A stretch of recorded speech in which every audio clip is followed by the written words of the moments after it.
السلام اے ہادیے راہ ہدا جانے جہاں۔ طاہر القادری صاحب حضرت مسیح موعود علیہ الصلوۃ والسلام کی ایک عبارت کو سیاق و سباق سے علیحدہ کر کے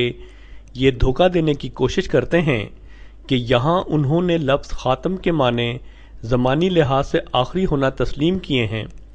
لہٰذا اب ان کے یا جماعت کے لیے اس لفظ کے کسی اور مفہوم کی کوئی گنجائش باقی نہیں رہتی۔ چنانچہ وہ کہتے ہیں، وہ لکھتا ہے کہ میرے ساتھ میرے گھر میں، یعنی ماں باپ کے گھر میں میرے ساتھ ایک لڑکی پیدا ہوئی،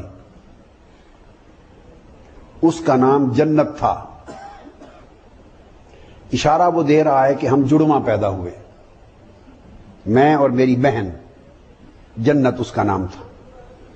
مگر وہ پہلے پیدا ہوئی، ماں کے پیٹ سے وہ لڑکی پہلے نکلی اور میں اس کے بعد نکلا۔ اس کے بعد میرے والدین کے گھر میں کوئی لڑکا لڑکی نہیں ہوا، کوئی اولاد نہیں ہوئی، میں آخر میں ہوا۔ کہتا اس لیے میں اپنے والدین کے ہاں خاتم الاولاد بن گیا۔ کیا بن گیا؟ اب آپ دیکھیں اس کے ذہن میں خاتم الاولاد، اولاد کو ختم کر دینے والا، آخری بیٹا، خاتم کا معنی بیان کیا اس نے۔ اب اس معنی کو بدلنے کی ان کو گنجائش مل جاتی، کوئی رہ جاتی؟ مولویوں کے دیگر سدھا جھوٹوں کی طرح یہ استدلال بھی محض جھوٹ اور فریب پر مبنی ہے۔ ادنا سے ادنا علم و فہم رکھنے والا شخص بھی جانتا ہے کہ بیشتر الفاظ کے ایک سے زیادہ معنی ہوتے ہیں، ایک حقیقی اور دیگر مجازی۔ مثال کے طور پر لباس کے حقیقی معنی پوشاک کے ہیں،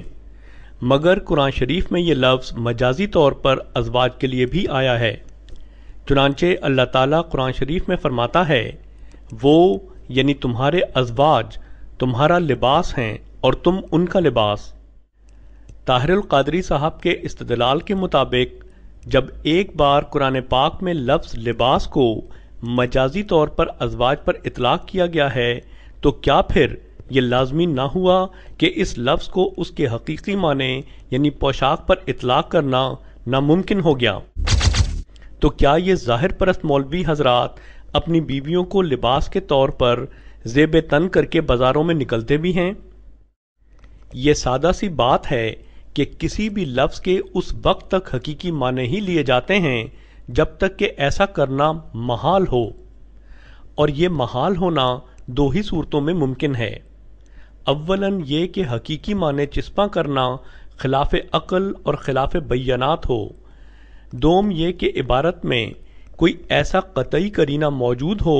جو خود وضاحت کر دے کہ یہاں مجازی معنی ہی مراد ہیں نہ کہ حقیقی۔ پہلی صورت کی مثال کچھ یوں ہے کہ اگر کوئی شخص یہ کہے کہ بھٹو شیر تھا تو لازماً یہ سمجھا جائے گا کہ یہاں لفظ شیر مجازی طور پر جرت کے اظہار کے طور پر بولا گیا ہے، نہ کہ اپنے حقیقی معنوں میں، کیونکہ یہاں اس لفظ کے حقیقی معنی خلاف عقل اور خلاف مشاہدہ ہیں۔ جبکہ دوسری صورت کی مثال خود حضرت مسیح موعود علیہ الصلوۃ والسلام کا یہ فرمانا ہے کہ میں اپنے والدین کے لیے خاتم الاولاد ہوا کیونکہ میرے بعد ان کے ہاں کوئی اولاد نہ ہوئی۔ چونکہ یہ عبارت لفظ خاتم کے مجازی معنی یعنی آخری ہونے کی صراحت کا قرینہ اپنے اندر رکھتی ہے، لہٰذا یہاں اس لفظ کے حقیقی معنوں کا سوال خود بخود اٹھ جاتا ہے۔ یہاں یہ بات قابل ذکر ہے کہ اسی کتاب کے اسی صفحے پر حضرت مسیح موعود علیہ الصلوۃ والسلام نے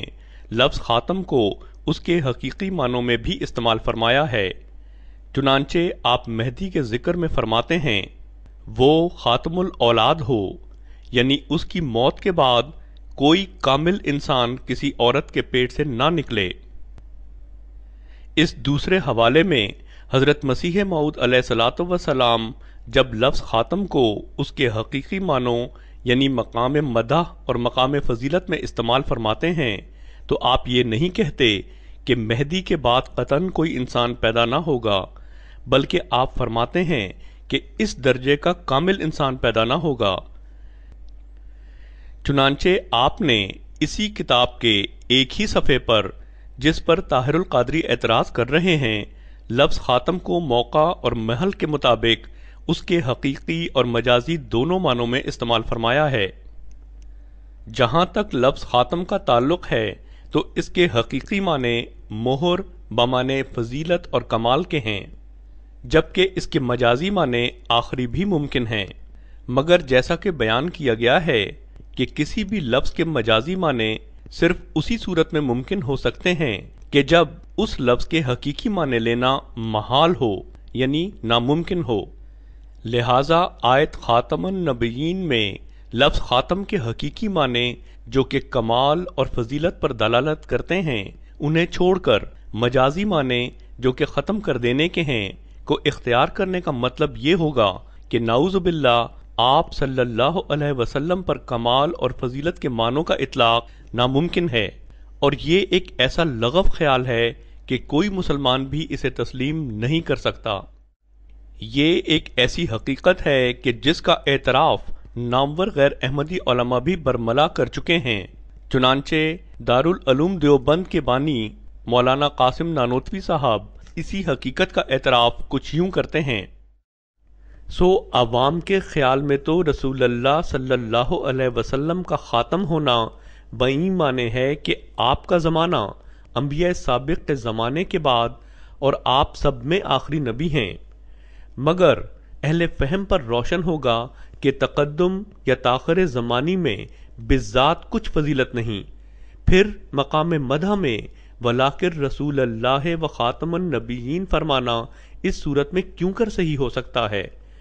ہاں، اگر اس وصف کو اوصاف مدح میں نہ کہیے اور اس مقام کو مقام مدح میں قرار نہ دیجیے تو البتہ خاتمیت با اعتبار تاخر زمانی صحیح ہو سکتی ہے، مگر میں جانتا ہوں کہ اہل اسلام میں سے کسی کو یہ بات گوارا نہ ہوگی۔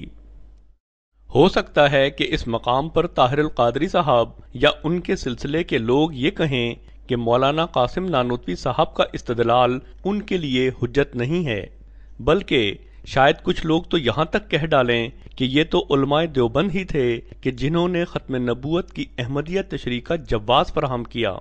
جیسا کہ مولانا کوکب نورانی صاحب مولانا قاسم نانوتوی صاحب کی کتاب کے حوالے پیش کرتے ہوئے کہتے بھی ہیں: بلکہ اگر بالفرض بعد زمانہ نبی صلی اللہ علیہ وسلم بھی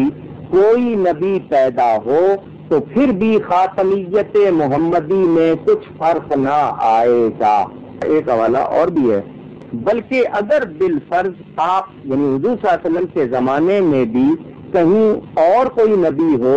جب بھی آپ کا خاتم ہونا بدستور باقی رہتا ہے، یعنی حضور صلی اللہ علیہ وسلم کے ظاہری زمانے میں بھی کوئی اور نبی کہیں ہو تو کہتے ہیں حضور خاتم رہیں گے۔ کیوں؟ اس لیے کہ لفظ خاتم کا معنی ان کو آخری تسلیم نہیں ہے، انہوں نے خاتم کے معنی افضل ہونے کے یا جو بھی لیے ہیں، اور ان میں اور پھر ان میں کوئی فرق نہیں رہ جاتا۔ قادیانیوں میں وہ بھی یہی کہتے ہیں خاتم النبیین کا معنی آخری نبی نہیں افضل نبی ہے، تو پھر ان میں اور قادیانیوں میں کیا فرق رہ گیا؟ گویا انہوں نے یہ کتاب لکھ کر قادیانیوں کی حمایت کی، ان کو موقع دیا، چنانچہ